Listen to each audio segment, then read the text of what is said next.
Deepak Rawat ji IAS फहरिस्त में बेहद ईमानदार अधिकारी माने जाते हैं। तो चलिए सवालों के सिलसिले को शुरू करते हैं स्वागत के साथ, इस्तकबाल के साथ। सर स्वागत है आपका HNA 24/7 में। सर सवाल सबसे पहला ये कि आपका आईएएस का सपना आपका था आपके? मैं जब बहुत छोटा था, यानी कि जब मैं क्लास 1 या 2 में रहा हूँगा, तो मुझे कुछ शौक थे, जैसे कि आसपास का कूड़ा कबाड़ा जमा करना, कोई पॉलिश की डिब्बी, साथ में कोई पुराना टूथपेस्ट, इन सबको लगा के मैं एक मजमा लगाता था। और लोग पूछते थे कि आप क्या बनना चाहते हो, तो मैं कहता था मैं कबाड़ी बनना चाहता हूँ। मुझे शौक था इधर उधर का पिटारा जमा करने का। उसके अलावा घर में कोई पुरानी घड़ी हो, हीटर वीटर हो, उसकी मरम्मत करने का मुझे बड़ा शौक था, इलेक्ट्रॉनिक गैजेट्स का। यहाँ तक कि मेरे नंबर इतने ख़राब आते थे कि एक बार मेरे पिताजी ने एक बिजली रिपेयर की दुकान में बात भी कर ली कि मेरे बेटे का रुझान इस तरह बहुत ज़्यादा है, क्या इसको रखना चाहेंगे। जब मैं 11वीं 12वीं में आया तो बड़ा क्रेज़ था बच्चों में। आप जानते हैं पहाड़ में होता है, आर्मी का बहुत क्रेज़ होता है, एनडीए का एग्ज़ाम मैंने नहीं दिया और मुझे लगा मैं शायद से क्लियर नहीं भी कर पाऊंगा, और मुझे ये भी लगा मेरा एप्टीट्यूड भी इसका नहीं है। इंजीनियरिंग के लिए भी मेरा कोई ख़ास ना तो उस तरह की परफॉर्मेंस थी और ना मेरा नैक था। तो कहीं ना कहीं एक तरह से चीज़ें एलिमिनेट भी हो रही थी कि साहब आप ये नहीं कर सकते। अब बात आएगी आप ये नहीं कर सकते तो आप कर क्या सकते हैं। मसूरी में एकेडमी आईएएस की होती है, मुझे नहीं पता था वो आईएएस की एकेडमी है। मैं केवल एक बस देखता था जिसमें लिखा रहता था LBSNAA, Lal Bahadur Shastri national academy of administration. मैं पूछता था वहाँ से बच्चों से कि यार ये क्या चीज़ है ये LBSNAA। मैंने कहा बड़े अफसरों की वहाँ पर ट्रेनिंग होती है। मुझे इतना ही पता था। इत्तेफाक से, मैं इत्तेफाक भी कहूँगा, खुशकिस्मती भी कहूँगा कि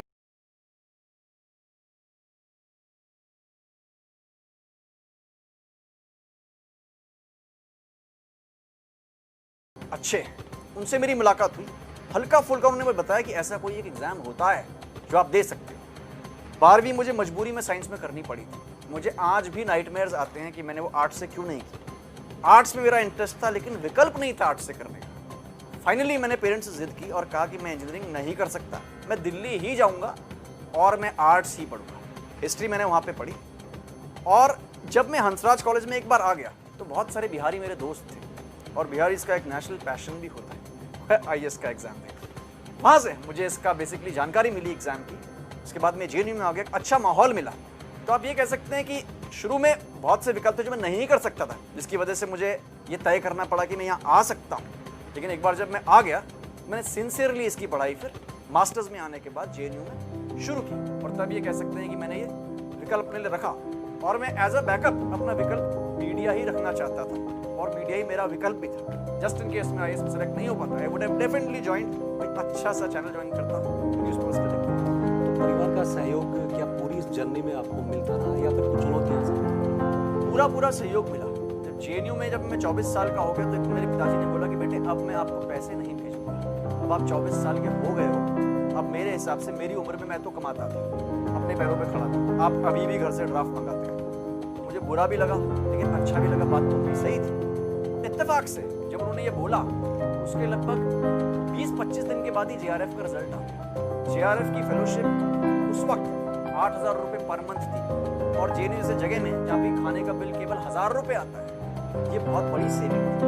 मुझे इसका फ़ायदा भी मिला और पेरेंट्स का खैर लगातार साथ मिला ही मिला, इमोशनली भी मिला, क्योंकि लगातार मेरे भाई इसका एग्जाम दे रहा था। मैं इतना ब्राइट था भी नहीं कि मेरा एक बार सिलेक्शन हो जाए। 3rd अटेम्प्ट पे मैं कस्टम्स में आया, उसके बाद जो लास्ट मेरा अटेम्प्ट था उसमें आईएएस में आया। तो इमोशनल सपोर्ट्स पेरेंट का लगातार था, ये जानते हुए भी कि मैं आउटस्टैंडिंग स्टूडेंट कभी भी नहीं रहा हूँ, उसके बावजूद भी पता नहीं उनको क्यों लगता था कि इस बच्चे में कुछ है। बिल्कुल, अब काफ़ी जिम्मेदारियां आपके ऊपर रही। अगर नैनीताल की बात करते हैं, बड़ी जिम्मेदारी वहाँ रही। अभी आप हरिद्वार में हैं, जिला अधिकारी हैं। अगर इन दोनों जिलों की बात करते हैं तो चुनौतियाँ कहाँ आपको लगती हैं? Haridwar is primarily a district driven by law and order.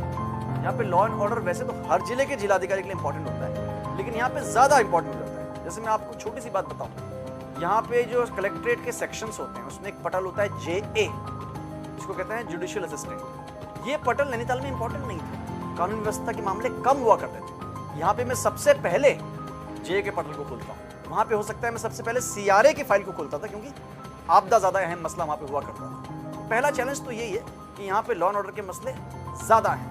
Tensions वैसे तो नहीं होती हैं, लेकिन जब होती है तो इतने जल्दी होती हैं कि आप संभल भी नहीं पाते हैं। नैनीताल में दूसरी बात ये थी कि काफ़ी हद तक वहाँ का जो मास है एजुकेटेड था, हरिद्वार में उसके अनुपात में कम है। हमारे सोशल इंडिकेटर्स को आप देख लें, विमेन लिटरेसी केवल 64% है।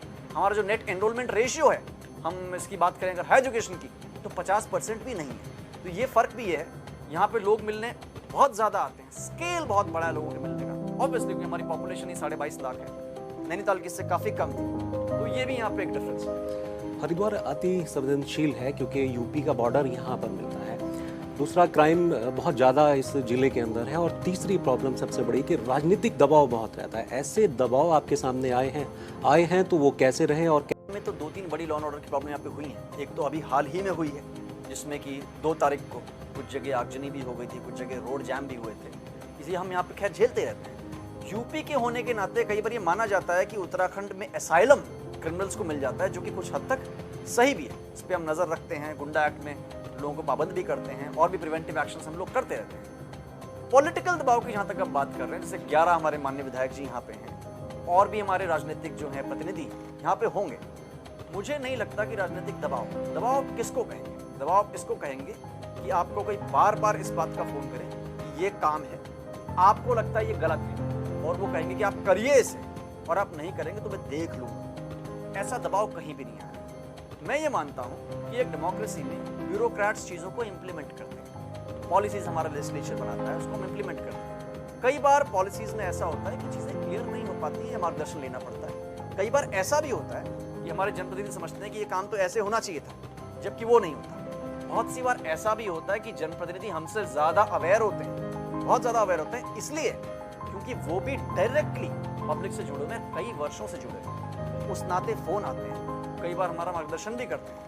लेकिन गलत काम के लिए प्रेशर एटलीस्ट मैंने तो फील नहीं किया है, और जहाँ भी मैं फील कर देता हूँ, मतलब ऐसा दौर आता है, इस तरह का वक्त कभी आया है कि प्रेशर पॉलिटिकल मेरे पास ऐसे मैंने कभी भी जॉब में मैं एक तो टेंशन लेता भी नहीं, स्ट्रेस में कभी आपने मुझे देखा भी नहीं होगा, मैं नहीं लेता हूँ। इस तरह के जब भी फोन कॉल्स आए भी होंगे जो कि मुझे लगता है आर रॉन्ग, तो मैं क्लियर कट कह देता हूँ कि सर इसमें ये दिक्कत है, और इस दिक्कत होने के नाते इसको करना उचित नहीं रहेगा, जिससे आपके लिए भी ये ठीक नहीं और मेरे लिए भी ठीक नहीं। हाँ, जो बात हो सकती है तो मैं चाहूंगा कि उसमें देरी भी किसी प्रकार की ना हो, और मैं विदाउट फेलियर उसको करूं। बिल्कुल। हरिद्वार जिले की कमान आप बड़ी काबिलियत से संभाल रहे हैं। जो सरकार की योजनाएं हैं जनता तक कैसे पहुंचाते हैं? क्योंकि अब से पहले जितने भी जिला अधिकारी रहे, काम उन्होंने किया, लेकिन जिस तरह का काम आप करते हैं, अलग आपकी शैली है, तो वो जो योजनाएं हैं वो कैसे जनता तक आप ले जाते हैं? क्योंकि बड़ी दिक्कत होती है, जनता की शिकायत रहती है कि साहब हमें तो सरकार की योजनाओं का ही नहीं पता, और अधिकारी बात भी नहीं करते। एकदम सही कह रहे हैं आप, क्योंकि इंडिया एक वेलफेयर स्टेट है। बहुत सी स्कीम्स होती हैं जिनके फ़ायदे कई बार पब्लिक को नहीं पता होते हैं, या उसमें क्लैरिटी नहीं होती। अब जैसे कई बार लोग मेरे पास आ जाते हैं, कहते हैं हमें आवास चाहिए, हमें आवास नहीं मिला। कायदे से उनको ब्लॉक में जाना चाहिए था, देखना चाहिए था कि जो प्रधानमंत्री आवास योजना ग्रामीण की सूची है, उसमें जो हमारा SECC डेटा के आधार पर लिस्ट बनी है, उसमें उनका नाम है अथवा नहीं है, लेकिन तो भी वो यहाँ पर आ जाते हैं। जानकारी की कमी है। अक्सर हम ये मान के चलते हैं कि डिपार्टमेंट की ड्यूटी है कि वो जगह जगह तक अपनी स्कीम को पहुंचाए, लेकिन अच्छा तरीका ये है कि आपकी स्कीम का प्रचार इस तरह से होना चाहिए, इतनी क्लैरिटी से होना चाहिए, जो सेल्फ टारगेटेड हो, यानी कि जो उसका पात्र हो वो खुद ब खुद चलाए कि हाँ साहब मैं पात्र हूँ। जैसे उज्ज्वला स्कीम है, आप जानते हैं कि जिसके पास सिलेंडर नहीं है, BPL है, अब SCs को भी इंक्लूड कर दिया है, उनके पास नहीं है, तो उनको ये पता हो कि हाँ साहब नहीं है, उनको ये भी पता हो कि साहब मुझे कहाँ पे जाना है, ब्लॉक में दर्ज करवाना है। इसमें सबसे अच्छी पहल है सोशल मीडिया, जो पलक झपकते ही आपका मैसेज इतने लोगों तक पहुंचा देगा, जो कि कितना भी साहित्य आपके पास हो, कितना ही लिटरेचर क्यों ना हो, कितनी ही गोष्ठियां आप कर लें, नहीं पहुंच पाएगा। लेकिन उसकी अपनी लिमिटेशंस है। एंड ऑफ द डे जहाँ पे चीज को क्रियान्वित होना है, ग्राम पंचायत के स्तर पे, वहाँ पे जो अंतिम कड़ी है, वो व्यक्ति काम कर रहा है या नहीं कर रहा है, इसके लिए बड़ा जरूरी कि आप भी गांव में जाएं। आपसे मेरा मतलब केवल मैं नहीं, जो भी सीनियर ऑफिसर है, चाहे वो CDO साहब, कभी कभार SDM साहब भी हो, या आंगनबाड़ी का मामला हो तो DPO साहब, वो जाएं कि क्या वो कटिंग एज काम कर रहे हैं या नहीं कर रहे। अंततः काम तो वहीं से होने। मेरा ऐसा मानना है कि हम इस तरह से चीज़ों को पॉपुलर करें जो सेल्फ टारगेटेड भी हो, लेकिन हम ये भी देख लें कि उस तंत्र में खामी तो नहीं है, हम इम्प्लीमेंट कर भी रहे हैं या नहीं कर रहे। युवक को खासा पसंद करते हैं, सोशल मीडिया पर आप काफ़ी बने रहते हैं। अमूमन अक्सर अधिकारी सोशल मीडिया से थोड़ा दूर रहते हैं, क्या लगता है आपको युवा आपको जो पसंद है वो ऐसा नहीं कि सिर्फ हरिद्वार के, पूरे उत्तराखंड के, पूरे देश के युवा पसंद है? सोशल मीडिया को तो मैं इसलिए कहना चाहूँगा कि मैंने इसको हमेशा पॉजिटिवली लिया है और मुझे बहुत से इसके फायदे भी होते हैं। मैं नैनीताल में था, देवी आपदा की सूचनाएं या for that matter forest fires की सूचनाएं कई बार मुझे फेसबुक पर मिली। कई बार लोग इतने अच्छे होते हैं, कोई पर्यटक ही कहते हैं साहब हम बंदिया खान से गुजर रहे थे, हमें बड़ी आग लगी, बताते हैं। एक तो उसका एस्पेक्ट हो गया मैसेजिंग का, यानी कि बात अब तक पहुंच गई। दूसरा एस्पेक्ट ये हो कि आप कितने लोगों से रीचेबल हैं। एक सिंपल व्हाट्सएप का मैसेज आप खुद भी अंदाजा नहीं लगा सकते कि कहां तक पहुंच जाएगा। मेरी एक आध बाइट्स ऐसी सोशल मीडिया पर डाली हुई है कि 50-60 लाख व्यूज हो गए। It is reaching so many people. तो मेरे लिए एक गवर्नेंस का ये बहुत अच्छा टूल है और मैं उसी नजरिए से इसको देखता हूँ। लॉ एंड ऑर्डर में विशेषकर मुझे बात अब तक किसी तक पहुंचानी हो, अफवाहें ना फैलाएं, सरकारी प्रॉपर्टी को नुकसान ना पहुंचाएं, आसपास कोई गलत काम करता है तो उसकी भी रिकॉर्डिंग बना दें। ये बात अगर मुझे किसी को पहुंचानी आधे घंटे के अंदर, तो मेरे पास कोई मीडियम नहीं है। यूथ की जहां तक बात है, आई थिंक वो मुझसे रिलेट करते हैं। यूथ एक एनर्जी है जो कि रॉ एनर्जी है। वो एनर्जी है, वो ज्यादा चीज सोचती नहीं, वो रिजल्ट्स में यकीन करती है। अभी मिले जल्दी मिले। आई थिंक क्योंकि मैं कई बार कोशिश करता हूं कि अगर कोई चीज सही है और होनी चाहिए तो वो बिना किसी समय की बर्बादी की होनी चाहिए। शायद इसलिए भी आइडेंटिफाई करते हैं कि मैं फ्रैंक भी हूं। अक्सर I don't have any hiccups in speaking my mind. अगर कोई चीज बोलनी है तो मैं बोलता हूं कि हाँ ये क्लियर कट है, मैं ऐसा चाहता हूं। तो अच्छी बात है कि they look up to me. और मुझसे कई लोग कई बार महाराष्ट्र से, छत्तीसगढ़ से मुझे फ़ोन भी करते हैं। हो सकता है वो कुछ प्रेरणा भी लेते हों, स्पेशली जिनको सिविल्स की तैयारी कर। आपका काम करने का तरीका बेहद सख्त है, सरल है और थोड़ा अलग है। आलोचना भी होती है, प्रशंसा भी होती है। प्रशंसा से खुश होते हैं या फिर आलोचना से थोड़ा नाराज होते हैं? शुरू में तो मैं ज़्यादा सेंसिटिव था इसको लेके कि कोई भी चीज़ मेरे बारे में नेगेटिव छपी है तो क्यों छपी है। लेकिन फिर मैंने कुछ दिनों के बाद पढ़ा कि मैच्योरिटी का मतलब क्या होता है। मैच्योरिटी का मतलब ये भी होता है कि आप हर एक चीज़ पे प्रतिक्रिया ना दें। तो मैं अपने अंदर बदलाव ला रहा हूँ कि अगर कोई एक्शन हुआ है, मैं हर चीज़ पे अपनी प्रतिक्रिया देने लगूँ तो वो एक तरह से एनर्जी का वेस्टेज भी होगा और मेरी अपनी एफिशिएंसी कम होगी। तो अब तो मैंने बहुत हद तक इसको कम कर दिया। हालांकि मेरा नेचर ये है कि हर चीज़ पे रिएक्ट कर डालूँ तुरंत, और मैं कंट्रोल कर रहा हूँ इसको। लेकिन ये बात ज़रूर है कि मैं सख्ती केवल वहीं पे दिखाता हूँ जहाँ पे रिक्वायर्ड हो। अभी जैसे परसों की बात है, मैं मायापुर वाले घर पे जा रहा था। तो एक वर्कशॉप थी वहाँ पे, बल्कि 2-3 थी। सारी की रिपेयर बीच सड़क में हो रही थी, सारी गाड़ियों की। जाम भी लगा हुआ था, मैं भी उसमें फंस गया। मैंने कोई गुस्सा नहीं दिखाया। मेरी गाड़ी में हमेशा 3-4 स्पेयर ताले पड़े रहते हैं। मैंने सब एसडीएम्स को बोला अपनी गाड़ी में स्पेयर ताले रखें, वर्कशॉप पे ताला लगा। अब मुझे लगता है, हो सकता है बहुत से लोग को पसंद ना आए, लेकिन वो आदमी अगली बार 10 बार सोचेगा सड़क पे गाड़ी रिपेयर करने से पहले। कुछ मौके पे तो शक्ति हमें दिखाने भी पड़े। मॉडलिंग को या एक्टिंग को मैंने नहीं रखा था, लेकिन आपसे मैंने पहले भी कन्फेस किया कि media as a career option मैंने बहुत हद तक रखा था। जब मैंने बीए पास किया तो मेरे पास 3 विकल्प थे। एक तो मैं डीयू से ही एमए कर लेता, उसी दौरान मेरा सिलेक्शन जेएनयू में हुआ था। तो लोगों ने कहा वहाँ क्यों जाते हो, वहाँ पे तो आपको इतनी रिसर्च करनी पड़ेगी, आप एग्जाम भी नहीं दे पाओगे। तो मैंने एक एग्जाम लॉ का भी दिया था, तो लॉ का मैंने एंट्रेंस भी दिया था। तो जब बीच में मेरा आईएएस में नहीं हुआ तो मुझे अक्सर इस बात का मलाल होता था कि काश हमने एलएलबी भी कर लिया होता, तो अगर मैं कुछ भी ना बन पाऊँ मेरे पास एक बैकअप करियर ऑप्शन रहता। लेकिन मैं एग्जॉस्ट कर चुका था उस ऑप्शन को, मैंने एलएलबी नहीं की थी। तो media was one thing which was close to my heart. तो मुझे लगता भी था कि इसमें रहते हुए मैं योगदान भी दे सकता हूँ और मुझे जॉब सेटिस्फैक्शन भी पूरा होगा। तो मैं यकीनन मीडिया में ही होता अगर आईएएस नहीं होता। बिल्कुल। जनता की शिकायतें रहती हैं कि अक्सर अधिकारी अपने एसी कमरों में रहते हैं, लेकिन आप जनता के द्वार जाते हैं, जनता की समस्याओं को हल करते हैं और एक आप बड़ी नज़ीर हैं उन अधिकारियों के लिए जो सिर्फ अपने दफ्तरों में बंद रहते हैं। एक तो मेरा पर्सनल भी थोड़ी सी मैं कहूँगा कमज़ोरी है, मैं बहुत देर तक बैठ नहीं पाता हूँ जगह पे, और अटेंशन स्पैन भी मेरा कम है। दूसरा, मैं ये मानता हूँ कि डिस्ट्रिक्ट मजिस्ट्रेट की पोस्ट सचिवालय नहीं है, वो पॉलिसी नहीं बनाती। उसको ये देखना है कि जो पहले से ही पॉलिसी है उसका क्रियान्वयन कितना अच्छा हो रहा है। सेकेंडली, जो डिस्ट्रिक्ट चलती है, अक्सर लोग आप सुनते होंगे, लोग कहते हैं, हमारे सीनियर्स भी कहते हैं कि जिला अधिकारी का एक इकबाल है। उस इकबाल का क्या मतलब है? उस इकबाल का ये मतलब नहीं है कि आप हर जगह डंडा लेके चले जाएं, लेकिन उस इकबाल का ये मतलब है कि अगर कोई चीज़ डीएम ने कह दी और ये कि होना है, आफ्टर ऑल सरकार का सबसे सीनियर प्रतिनिधि जिले के अंदर डिस्ट्रिक्ट मजिस्ट्रेट है, वो आप एनफोर्स कैसे करेंगे?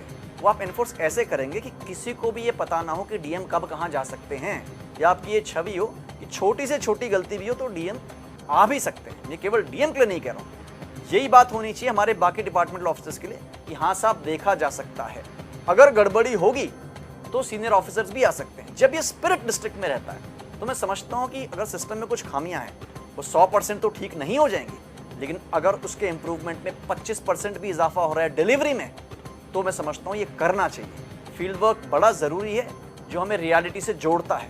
और कई बार ये भी होता है कि जो हमारे कटिंग एज पे लोग हैं, मान लीजिए हमारी आशा वर्कर्स हैं, हमारी एएनएम वर्कर्स हैं, हमारे ग्राम विकास अधिकारी हैं, ऐसा नहीं कि उनको केवल काम ही करते जाना है, उनके भी वाकई कई बार बड़ी जायज़ शिकायतें होती हैं जो कि हम तभी जान पाते हैं जब हम वहाँ तक जा पाते हैं। फील्ड वर्क की अपनी एक महत्ता है और मैं सभी यंग ऑफिसर्स को रिकमेंड करता हूँ फील्ड में अधिक से अधिक समय। बिल्कुल सर, कुंभ की बात करते हैं। 2010 में महाकुंभ हुआ क्योंकि हरिद्वार में कुंभ होता है, और 2016 में अर्ध कुंभ था।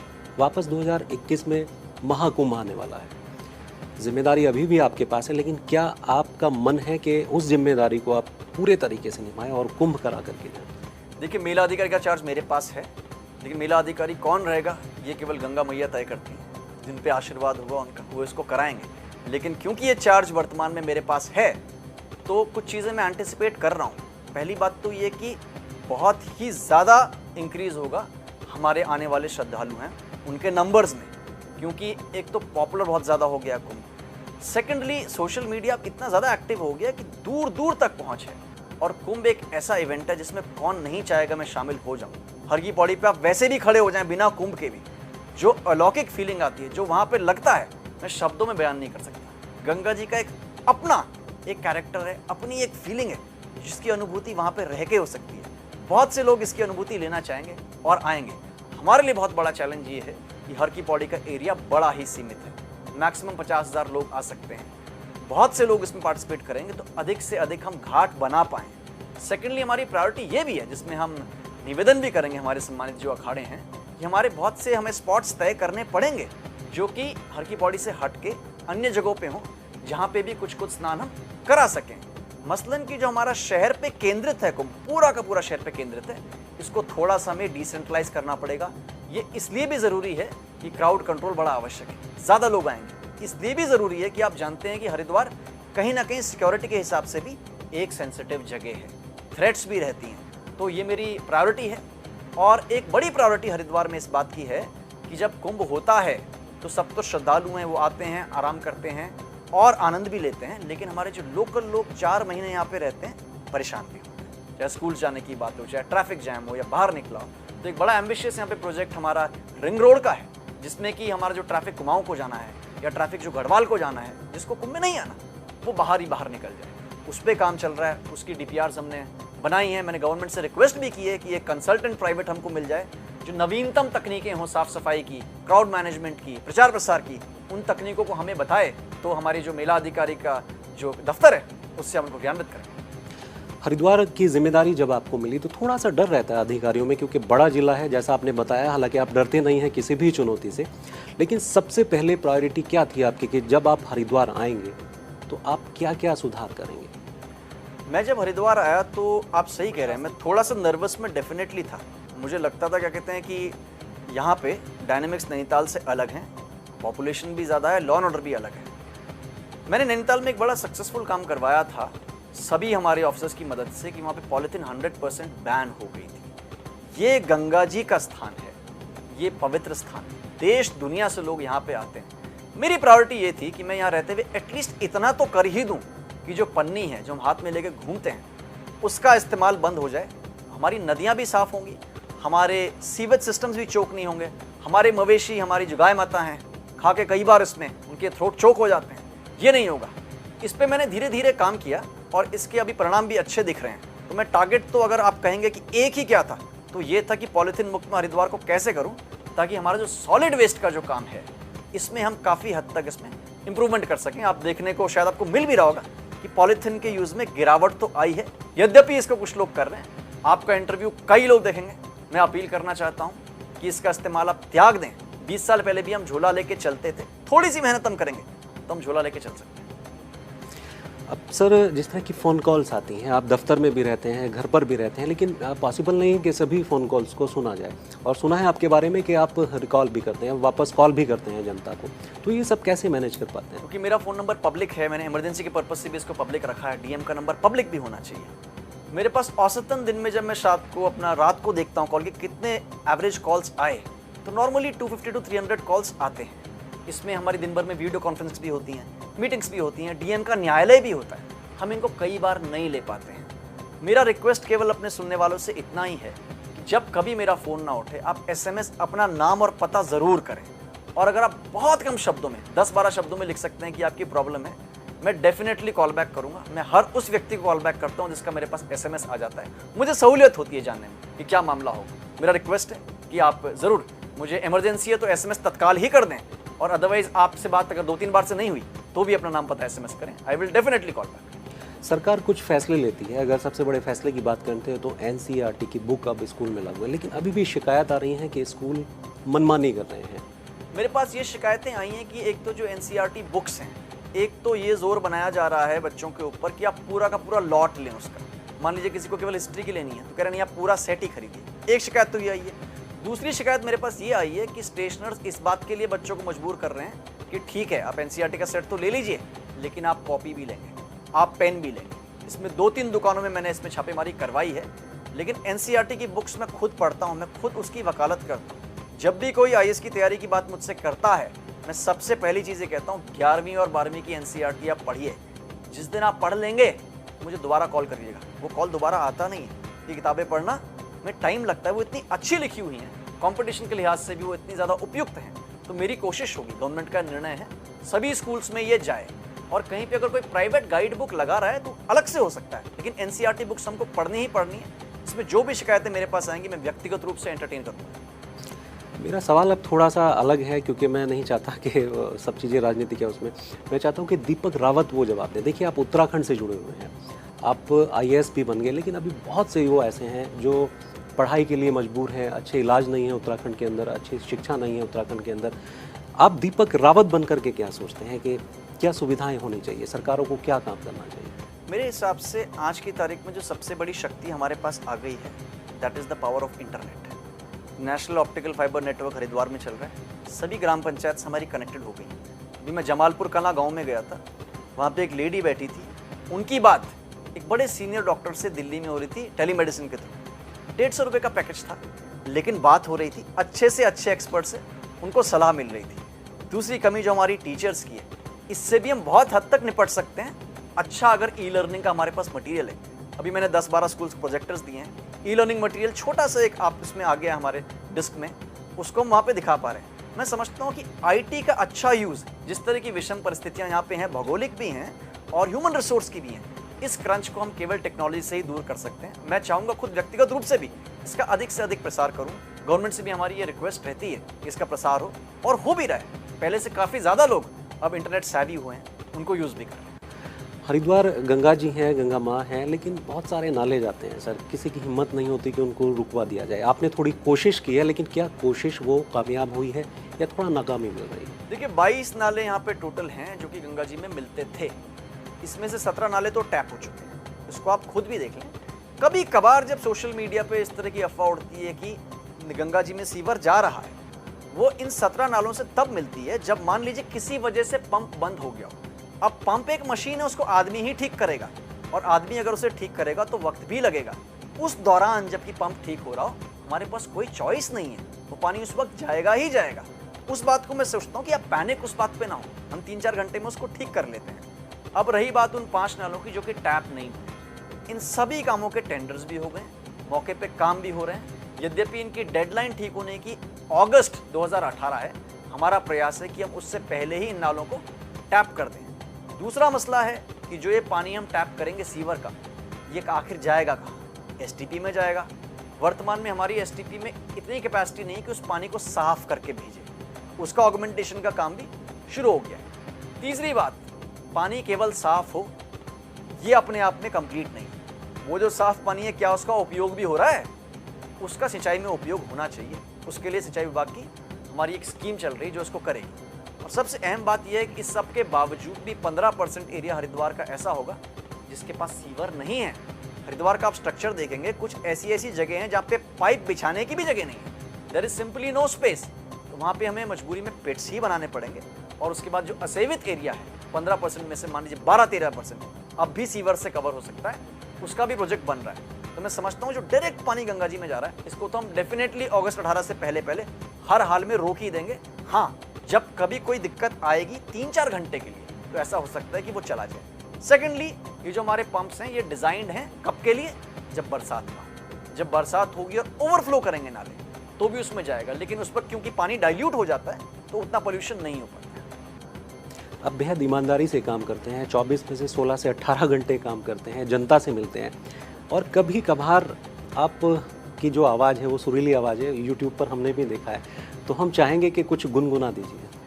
ये गाना आपके लिए मैं गुनगुनाऊंगा, और ये गाना मैं सभी बेटियों को समर्पित कर रहा हूँ, सभी पिताओं को समर्पित कर रहा हूँ जो अपनी बेटियों से प्यार करते हैं। और सब लोगों से मेरी रिक्वेस्ट है कि बेटी बेटा में कोई भी आप भेद ना करें, सब भगवान के बनाए हुए हैं और सभी उतने ही काबिल हैं। तो गाना बहुत खूब आप बेटियों के लिए समर्पित है। अब चलते चलते सर हम चाहेंगे कि आप अपने ज़िले की जनता को या फिर उत्तराखंड की जनता को क्या मैसेज देना चाहेंगे? मैं ये मैसेज देना चाहूँगा कि हम बहुत ज़्यादा इस बात पे एम्फेसिस करते हैं कि गवर्नमेंट की क्या ड्यूटीज़ है, या गवर्नमेंट ये नहीं कर रही है, गवर्नमेंट वो नहीं कर रही है। हम सब सिटीजन्स हैं। गवर्नमेंट की ड्यूटीज़ के साथ साथ सिटीजन्स की भी ड्यूटीज़ हैं। गवर्नमेंट की ड्यूटी है कि हर पॉलीथीन व्यक्ति वाला जो यूज़ कर रहा है उसका चालान करे। ये ड्यूटी तो मेरी नहीं होनी चाहिए, ड्यूटी सिटीजन की होनी चाहिए, पॉलीथीन यूज़ ना करे। तो हमारी जो सिविक सेंस है, हमारी सिविक रिस्पॉन्सिबिलिटीज़ हैं, इसको हर उत्तराखंडी समझे, हर देशवासी समझे। सेकेंडली, मैं इस बात को भी चाहूँगा कि हमारी कंप्लेंट्स करने का क्या तरीका है और हम कितनी कंप्लेंट करते हैं, कितना कंप्लेंट से डरते हैं, इसमें भी सुधार होना चाहिए। मैं नैनीताल में था, मुझसे बहुत शिकायतें लोग करते थे कि साहब फलाना टीचर आज नहीं आए, SMS भी करते थे। हरिद्वार में मेरे पास एक भी कंप्लेंट पिछले 11 महीने में नहीं आई कि फलाना टीचर एब्सेंट है, जबकि ऐसा नहीं है, एब्सेंट होते हैं। तो एक कंप्लेंट का अच्छा हेल्दी कल्चर हम डालेंगे तो मैं समझता हूँ कि हमारा तंत्र भी और ज़्यादा रिस्पॉन्सिव हो पाएगा। शुक्र